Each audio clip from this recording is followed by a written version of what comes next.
Au pied du majestueux mont Fuji, une mer d'arbres sombres s'étend à perte de vue.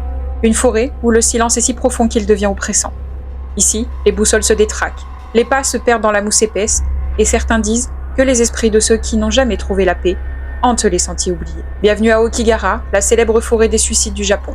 Un endroit où la beauté cache la tragédie, et où chaque arbre pourrait murmurer une histoire que vous ne vouliez pas entendre.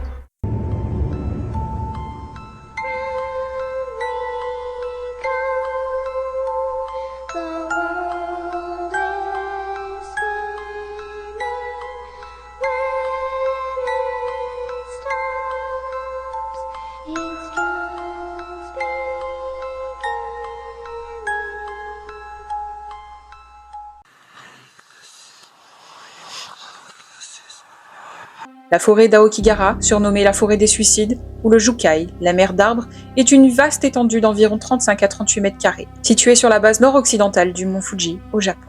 Contrairement à ce que son nom pourrait suggérer, ce n'est pas une forêt magique, mais un lieu réel, dense, silencieux, et tristement célèbre pour ses morts humains. Aokigahara s'est formé il y a plus d'un millénaire, sur les coulées de lave du mont Fuji, ce qui donne à son sol un relief irrégulier, couvert de racines, de mousse et de pierres volcaniques. La densité de la végétation est si grande que l'on n'entend presque plus le vent ou les oiseaux, créant un silence presque surnaturel. Certains visiteurs rapportent aussi que compas, téléphones et GPS se dérèglent, probablement à cause de la riche présence de fer dans le sol volcanique, même si ce phénomène reste sujet à débat scientifique. En effet, dans la forêt d'Aokigahara, on ne peut pas utiliser le compas.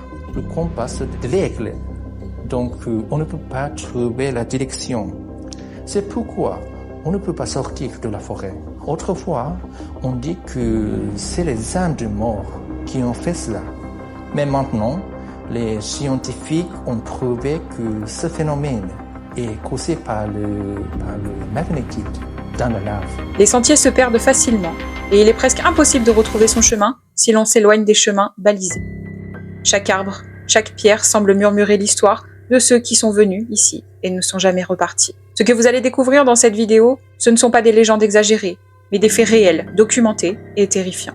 La réputation sombre de la forêt ne date pas d'hier. Dans les années 1950, des cas de disparition et de suicide ont été signalés ici. Les chiffres choquent. Certaines années, plus de 100 corps ont été retrouvés dans ces profondeurs. Les autorités locales ont mis en place des patrouilles régulières, des panneaux de prévention à l'entrée des sentiers et des équipes de volontaires pour aider les personnes en détresse. Les messages sont simples mais poignants. Votre vie est un précieux cadeau. Réfléchissez à votre famille, ne choisissez pas la mort. Malgré cela, chaque année, des personnes continuent de disparaître. Les visiteurs s'aventurent hors des sentiers balisés, découvrent parfois des affaires personnelles, abandonnées ou plus tragiquement, des restes humains. C'est un rappel cruel que chaque pas dans Aokigahara peut rapprocher d'une réalité que beaucoup préfèrent ignorer. Quand on entend le nom Aokigahara, ça nous rend triste, ça nous donne des frissons. On évite de prononcer le mot Aokigahara. Aokigahara n'est pas seulement connue pour les suicides, elle est profondément ancrée dans la culture et les mythes japonais. Certains disent que jadis, la pratique de l'ubasut consistait à abandonner dans la forêt les personnes âgées ou malades, pour qu'elles y meurent. Au fil des siècles, la forêt est devenue un symbole de tragédie et de mystère. Elle a inspiré des romans, des films et même des guides morbides. Les légendes disent que les esprits de ceux qui se sont donné la mort y restent coincés. Certains visiteurs entendent des voix indistinctes, des bruits de pas invisibles ou le sentiment oppressant d'être observé. Je suis allé 2 ou 3 fois, moi aussi j'ai ressenti une atmosphère très sinistre. Que ces voix soient réelles ou le fruit de l'imagination, la frontière entre la réalité et le mythe est floue à Aokigahara. Et chaque pas dans la forêt semble rapprocher du mystère qu'elle abrite. Des survivants et des guides locaux racontent leur expérience. Certains décrivent des ondes se déplaçant entre les arbres, des murmures au creux de l'oreille ou une sensation de lourdeur et d'oppression. Des volontaires qui patrouillent dans la forêt témoignent que parfois, des gens retrouvés en détresse ne parlent pas ou semblent figés, comme paralysés par une présence invisible. Ces expériences, bien que subjectives, ont nourri le mystère. Pour beaucoup, la forêt ne se contente pas de cacher des morts. Elle semble retenir les âmes, les cris et les regrets de ceux qui n'ont jamais trouvé la paix. La forêt a attiré l'attention internationale, parfois pour de mauvaises raisons. Des influenceurs ou curieux ont filmé des cadavres ou exploré la forêt de manière irrespectueuse, ce qui a provoqué indignation et polémique. Aujourd'hui, les autorités et la société civile insistent sur le respect des victimes et des familles. Aokigahara n'est pas un décor pour sensationnalisme.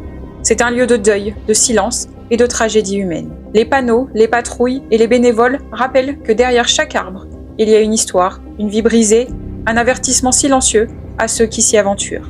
Aokigahara est un lieu où la beauté et la tragédie se rencontrent. Une forêt qui semble normale de loin, mais qui, une fois à l'intérieur, vous enveloppe d'un silence écrasant, d'une atmosphère presque surnaturelle. Les chiffres, les témoignages et les objets abandonnés racontent une vérité douloureuse. Chaque année, des vies disparaissent ici. Les mythes et légendes ajoutent un mystère, mais derrière eux se cache la réalité humaine, la plus tragique. Quand vous entendrez parler de la forêt des suicides, rappelez-vous, ce n'est pas seulement un lieu de fantômes ou de paranormal, c'est un rappel que la vie est fragile et que parfois, les endroits les plus beaux cachent les histoires les plus sombres. Alors la prochaine fois que vous regarderez une forêt dense et silencieuse, souvenez-vous, certaines histoires ne sont pas faites pour être vues, mais pour être respectées.